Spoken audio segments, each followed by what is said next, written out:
Hey guys, Ruminating Reaper here. So, I have just seen Nosferatu, the newest film from Robert Eggers. This is one he's wanted to make for quite some time. This is an adaptation of the 1922 silent film by F.W. Murnau, which itself was an unofficial adaptation of Dracula. Like, all prints of it were ordered to be destroyed in a copyright suit with Bram Stoker's widow. A few prints survived, and well, here we are over a century later. This is a film I had been eagerly awaiting. Robert Eggers, across his filmography, The Witch, The Lighthouse, The Northman, has, just built up such a high standard, and, always promises such, atmospheric, immersive cinematic experiences. But is this another one for the Robert Eggers win streak? Let's find out. So the film is set in 1830s Germany, where estate agent Thomas Hutter has accepted a commission from his employer, Herr Knock, to sell an old manor house to the eccentric and reclusive Count Orlok, which would give Thomas a much sought-after promotion. The catch being that Thomas actually has to travel out to Orlok's castle to seal the deal. However, what Thomas doesn't realise is that this whole thing has been arranged by Knock as part of a death pact with Orlok. And soon, Thomas and his wife Ellen find themselves caught in the grip of the Nosferatu. So, in news that is going to shock about 3 people, this movie is, really weird, surreal, out there. Well, it is a Robert Eggers movie after all. But what should also not shock anyone is that it is absolutely brilliant. Yes, this is another fantastic achievement from Eggers, and another incredibly strong entry into a body of work that has built up an incredibly high standard.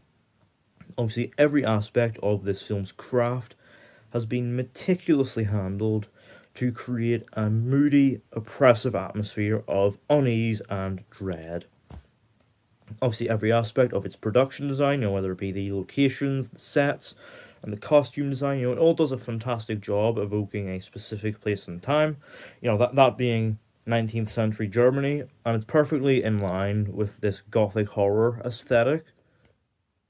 And it's shot incredibly well. Seriously, this movie's cinematography is absolutely gorgeous. It really makes ample use of dark, shadowy night skies to, again, really enhance that sense of the unknown, that unease that comes with it. It's beautiful, beautiful stuff. And there's also, regular bursts of the kind of surreal, disturbing imagery that you'd sort of expect from a Robert Eggers movie. And it's topped off with, fantastic score and sound design, which just, really serves to enhance the film's atmosphere. It is such a well-made movie. And beneath that is a fantastic piece of slow-burn horror storytelling. Obviously, Eggers provides his own spin on the familiar Dracula story beats, but uses it to tell an incredibly character-driven story, looking at various different types of human relationship, whether it be a sort of a love story of sorts between Thomas and Ellen, love through adversity. The adversity in this scenario being, an undead, malevolent spirit who, claws its way into their minds through its evil. There's also a sort of look at female friendships, which is, very tender and intimately written. And it's also, really, really fucking horny as well, which, again, should not be a surprise coming from a Robert Eggers movie, but, yeah, it is a horny film. And, of course, it uses all of this to, really, take its time building up this sense of atmosphere, so, that it really relishes it as every second to build up that atmosphere of unease and dread. And of course, the actors really give it their all and really, sell the atmosphere. Obviously, Bill Skarsgård plays the titular Nosferatu, and Yeah, he is fantastic. Like, seriously. Dude really transforms himself for this role. You know, he's completely unrecognizable underneath the underneath the gnarly makeup work and the most diabolical mustache since Henry Cavill's digitally removed one for Justice League. And you know, he also lowers his voice an octave or two, so you know, he really comes across as this, you know, this powerful, frightening presence. And yeah, he truly relishes it. Like, at no point do you see Bill Skarsgård.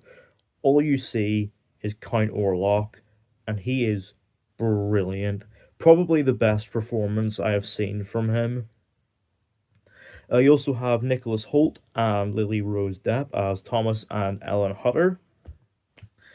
And yeah, these two are fantastic. Holt is obviously the devoted, hard-working husband working to build a better life for himself and his wife, but ultimately, you know, ends up caught in the grip of Nosferatu inside his mind.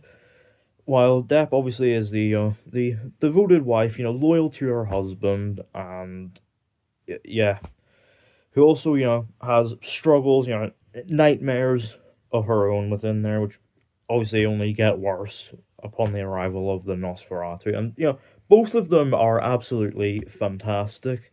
But I have to give major props to Lily Rose Depp because, you know, she really, really sells those, you know, shifts in demeanor, you know, when she's with Thomas versus, you know, when she's in the trance of Orlok. You know, but it's the like the little nuances of her performance that really sell it. You know, her quivering lip, those sort of vacant stares, all of it is fantastic. And it shows what she's really capable of when she has an actual gifted director like Eggers at the helm, and not just, you know, Nepo baby Sam Levinson. Yeah, she is brilliant. We also have Aaron Taylor Johnson and Emma Corrin as Frederick and Anna Harding.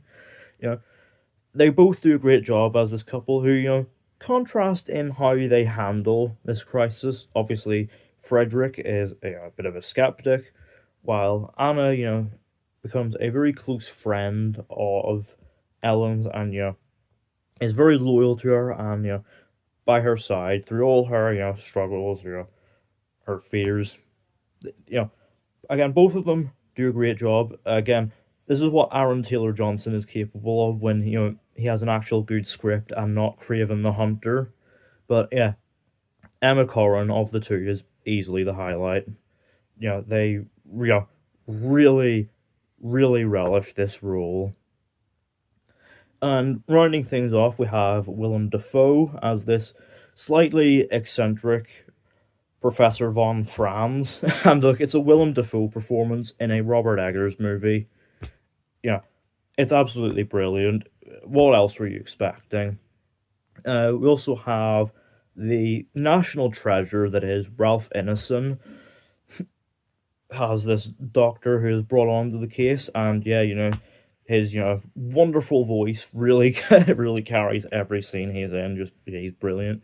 And we also have Simon McBurney as Herr Knock, you know, Thomas's employer, who also goes a little bit, yeah, everybody is brilliant, and you know, they really, you know, make these characters their own, and that really, you know, builds that sort of investment in the film's, you know, atmosphere, which, you know, carries it along right through to its final act, which admittedly is where it gets a little more conventional compared to the really interesting slow burn build up of those first two acts. You know, it sort of builds to a sort of obvious conclusion you're kind of expecting, but it, you know, it closes off on a final shot that is just so fucking memorable. It will stay with you, you know, long after you have left the cinema. You know, an incredibly bold choice to end off, you know, an incredibly bold film. And yeah, overall, Nosferatu is another common Robert Eggers W. An absolutely fantastic movie, and yeah, I can't wait to see what he does next. Out of 10, Nosferatu gets a 9. So yeah, let me know down in the comments. Have you seen Nosferatu? What did you think of it? Of the movies Eggers has directed, which one is your favorite, and what's your favorite take on this tale?